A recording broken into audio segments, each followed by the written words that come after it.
If you choose the right hobby today, 6 months from now, your life won't look the same. Not because the world shifted, but because you did. Most people don't really grow. They just age into pricier distractions. They call it being busy. They call it responsibility.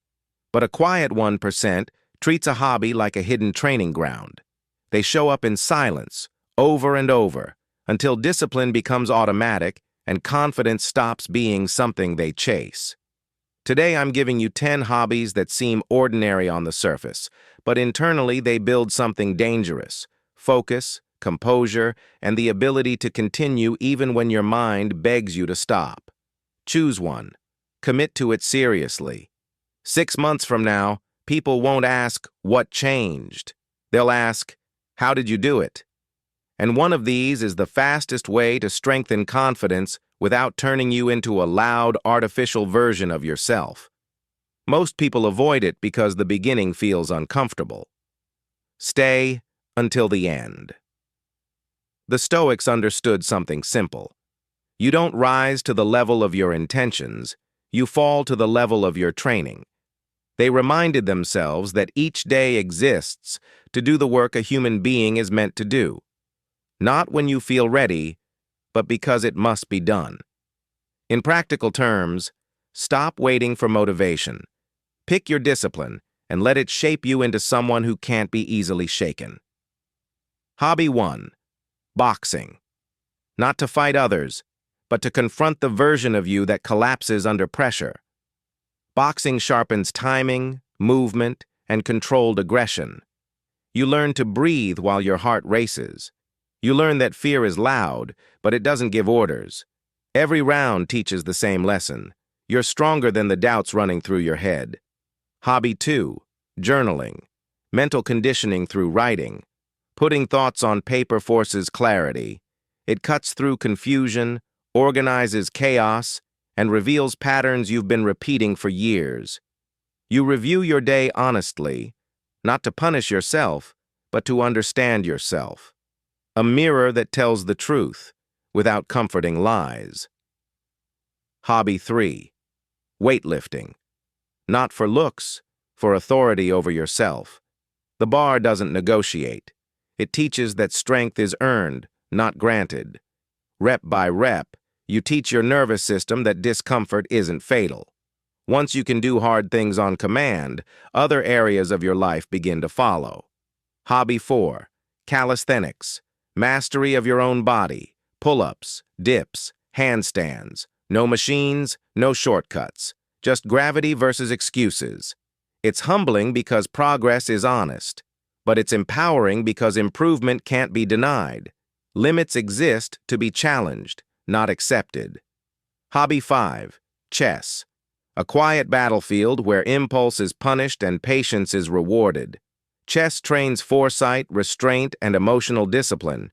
You learn to pause instead of reacting, to sacrifice something small for something that actually matters. That mindset carries into money, relationships, and decisions that shape your future. Quick pause here. If this is helping you, subscribe to Stoic Spring. You're not here for entertainment. You're here to train your mind, protect your inner peace, and grow instead of letting distractions run your life. Now keep going, because the next one is the uncomfortable hobby most people avoid. Hobby 6. Communication. Clear speech changes everything. Not louder, not aggressive, calm, direct, precise. You learn eye contact. You learn to structure thoughts. You learn to set boundaries without apology. It upgrades your presence.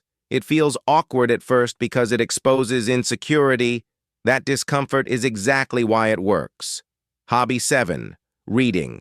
One book can prevent years of mistakes. It's the fastest way to borrow experience you haven't lived yet. Philosophy for resilience. Biographies for perspective. Psychology for self-awareness. Practical books for usable skills. Wisdom isn't trivia, it's training. When used properly, reading becomes fuel. Hobby 8. Running. Not to escape, but to meet the version of yourself that doesn't break under pressure. Running builds endurance in the body and, more importantly, endurance in the mind. You practice keeping promises to yourself when no one is watching. That habit alone separates the 1% from everyone else. Hobby 9. Learn a high-income skill. Skills create leverage: copywriting, editing, coding, sales, design. Most people wait for permission or opportunity. A valuable skill makes you useful anywhere. It teaches you to create value on demand. Master one, and you stop asking for chances. You generate them. Hobby 10. Content creation. Not for attention, for clarity and leverage. Creating forces clean thinking, simple explanation, and confident expression. You build proof of work that moves while you sleep. In a world driven by attention, creators hold an unfair advantage.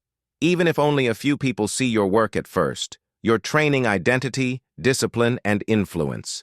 Now here's the rule that makes all of this work. Don't collect hobbies. Choose one. Commit for 6 months. Schedule it. Treat it like training, not a feeling. The 1% doesn't have better luck.